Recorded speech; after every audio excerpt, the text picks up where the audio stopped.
Hello everyone. In this video we'll be studying about the Ramachandran plot. Now as we have seen in our previous lectures that peptide bond has a partial 40% double bond nature. ये हमने पढ़ा था पहले जब हम peptide bond के बारे में पढ़ रहे थे. तो हमने पढ़ा था कि जो हमारा पेप्टाइड बॉन्ड है जो प्रोटीन डिफरेंट अमाइनो एसिड्स को लिंक करता है, it has a partial double bond character जो कितना है 40%. नाउ बिकॉज ऑफ दैट जो रोटेशन है around that bond it is not flexible, वो फुली परमिटेड नहीं है. और कुछ ऐसे बॉन्ड्स हैं जिनके अराउंड रोटेशन परमिटेड है. क्यों? क्योंकि वो डबल बॉन्ड नहीं है तो वो रिस्ट्रिक्ट नहीं करते. जो कोवलेंट बॉन्ड है हमें पता है कि हम उनको ब्रेक नहीं कर सकते, सिर्फ रोटेट कर सकते हैं.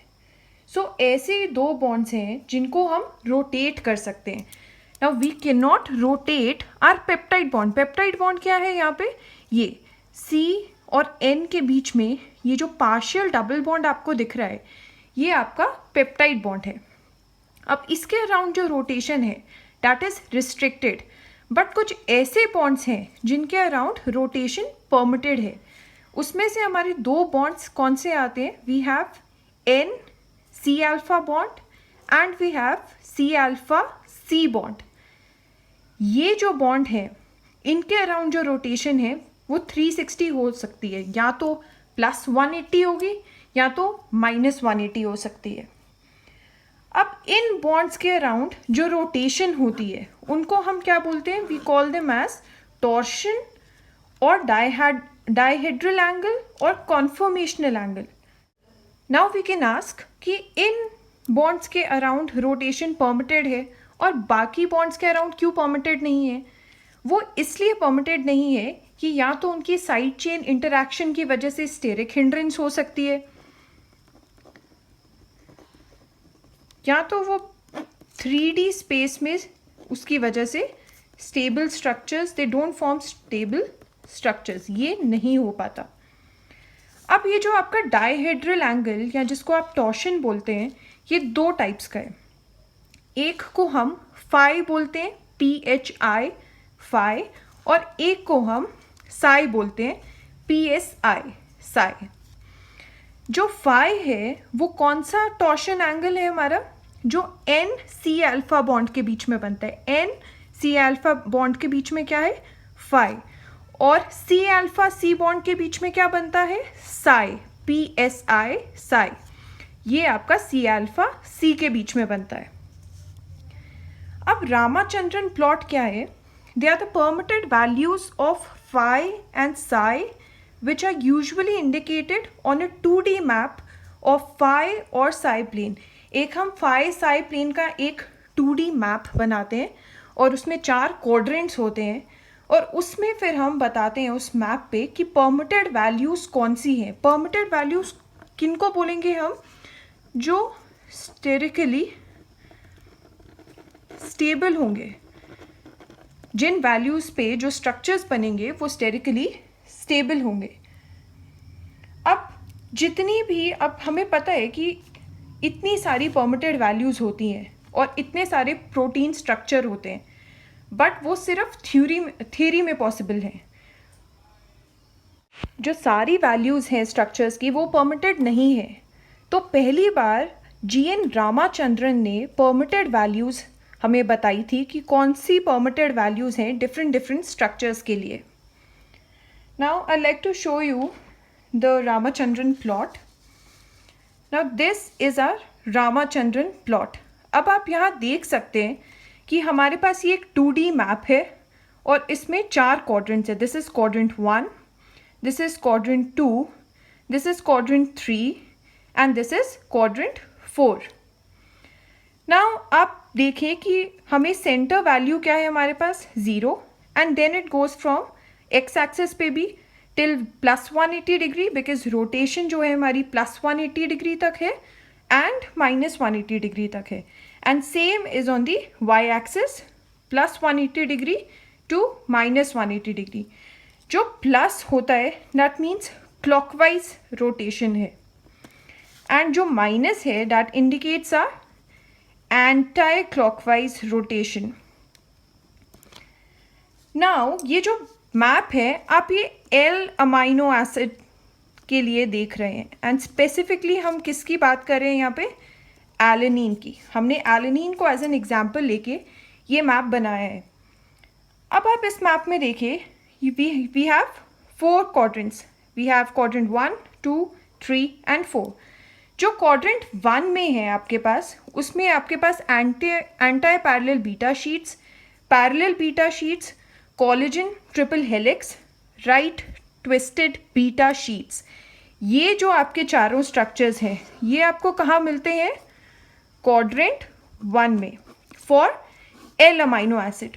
और अगर मैं डी अमाइनो एसिड्स की बात करूं, ये तो एल एलेनिन की हम बात करें, अगर मैं डी एलेनिन की बात करूं तो हमें पता है कि वो उसका क्या है, मिरर इमेज. तो अगर यहाँ पे हमें एल एलेनिन क्वाड्रेंट 1 में मिल रहा है तो यहाँ पे उसका एंटी पैरेलल बीटा शीट या पैरेलल बीटा शीट स्ट्रक्चर हमें कहाँ मिलेगा, 4th क्वाड्रेंट में. उसका जो ऑपोजिट क्वाड्रेंट है हमें उसमें मिलेगा. तो आपको जो भी structures for L amino acid quadrant 1 में मिल रहे हैं वो आपको फॉर डी अमाइनो एसिड आपको क्वाड्रेंट 4 में मिलेगा. एंड सिमिलरली जैसे आपको एल अमाइनो एसिड के लिए left handed alpha helix quadrant 2 में मिल रही है, फॉर डी अमाइनो एसिड और डी एलेनिन आपको ये लेफ्ट हैंडेड अल्फा हेलिक्स कहाँ मिलेगी, क्वाड्रेंट 3 में. ठीक है. अब हम देखेंगे कि हमने क्वाड्रेंट 2 में हमें कौन सा स्ट्रक्चर मिल रहा है, लेफ्ट हैंडेड अल्फा हेलिक्स, और क्वाड्रेंट 3 में हमें क्या मिल रहा है, राइट हैंडेड अल्फा हेलिक्स. जो हमारा one of the most common structure है वो हमें कहाँ मिलता है, क्वाड्रेंट 3 में. ये जितना भी येलो एरिया आप देख रहे हैं that is sterically disallowed except for which amino acid, glycine. Glycine के लिए क्यों ये डिसअलाउड नहीं है, क्योंकि ग्लाइसिन का साइड चेन क्या है, H.